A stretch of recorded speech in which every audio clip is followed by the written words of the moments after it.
The crystalline palace of Viridia Prime hummed with an otherworldly resonance as Queen Lyanna prepared for her wedding night. Her pale blue skin shimmered in the moonlight streaming through the translucent walls, and her elongated ears twitched nervously. Born without sight, she had ruled her people through telepathic connection and unparalleled wisdom for 3 decades. Her marriage to Captain Jake Morrison of the Terran Defense Force had been arranged as part of the peace treaty between Earth and the Viridian Empire. The war had raged for 5 years before both sides realized the futility of their conflict. Now, political unions would seal their newfound alliance. Jake stood on the balcony overlooking the alien cityscape, his human eyes taking in the bioluminescent towers that pulsed like heartbeats against the purple sky. He had volunteered for this mission, knowing it meant sacrificing any chance of a normal life back on Earth. The responsibility weighed heavily on his shoulders. "You seem troubled, husband." Lyanna's melodic voice carried across the chamber. Despite her blindness, she moved with graceful precision, her other senses guiding her perfectly. "Just thinking about how different our worlds are," Jake replied, turning to face her. "I never imagined I'd be married to royalty, let alone someone from another planet." Lyanna approached him, her delicate hands extended. "May I touch your face? I wish to know the man I have wed." Jake nodded, then remembered she couldn't see the gesture. "Of course." Her cool fingers traced the contours of his jaw, the bridge, of his nose, the curve of his lips. Her touch was gentle yet purposeful, as if she were reading a map written in flesh and bone. "You have kind eyes," she said softly. "I can sense it in the way your facial muscles rest." "How can you tell?" "My people possess abilities your kind calls telepathy, though we experience it differently. I feel the weight of sadness you carry, the loneliness that brought you here." Jake stepped back slightly, uncomfortable with her perceptiveness. "The war took everything from me. My family, my home city.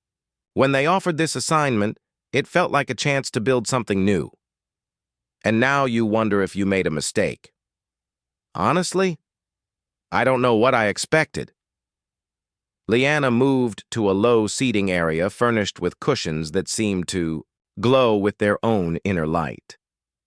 "Tell me about human customs for newly wedded couples. Our advisors mentioned differences in bonding rituals." Jake felt heat rise to his cheeks.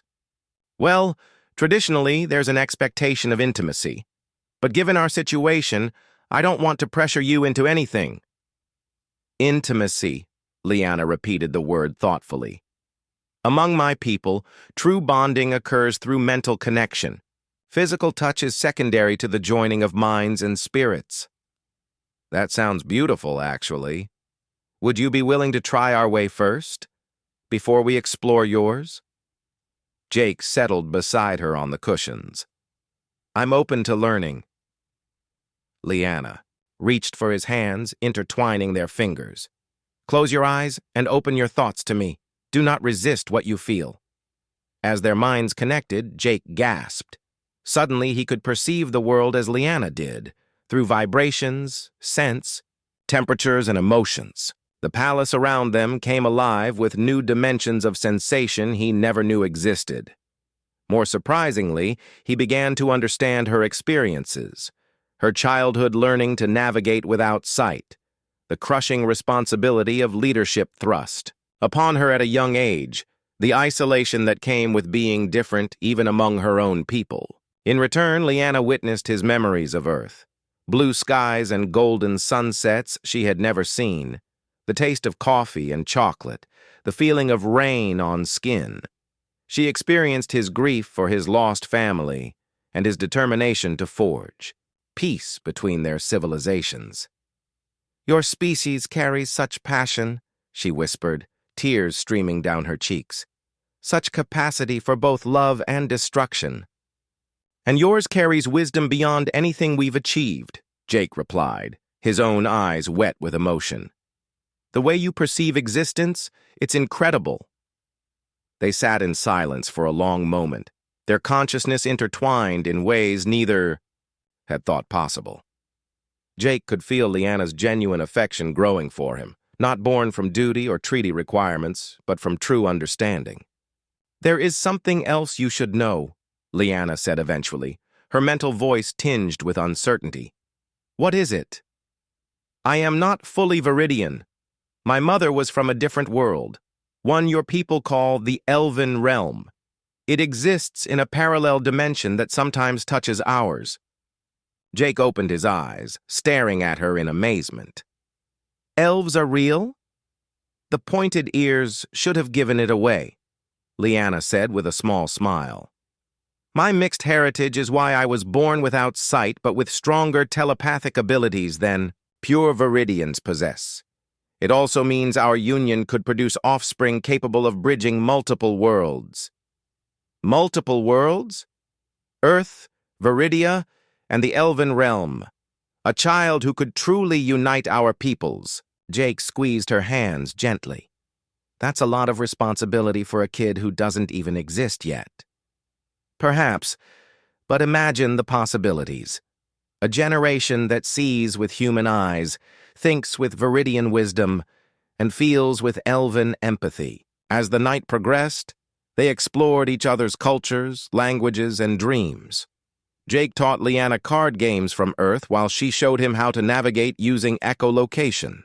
Their physical intimacy, when it finally came, was tender and natural, an extension of the deep connection they had already forged. By dawn, both realized their arranged marriage had become something neither had expected, a true partnership built on mutual respect and growing love. "The council meetings will be different now," Leanna mused as they watched the sunrise paint the sky in shades Jake described to her in vivid detail. "How so?" "They expect a political arrangement. Instead, they're getting two leaders who actually understand each other." Jake chuckled. "Think that will make diplomacy easier or harder?" "Definitely harder, but more honest." As representatives from both worlds arrived at the palace to begin formal peace negotiations, Jake and Leanna stood together on their balcony. The blind alien queen and her human husband had found something unexpected in their union, hope for a future where different worlds could truly become one. Their first night had revealed that sometimes the greatest discoveries come not from what we can see, but from learning to perceive reality through someone else's senses entirely. And in a universe full of wonders, perhaps the most amazing thing of all was the simple power of two different beings choosing to understand each other completely.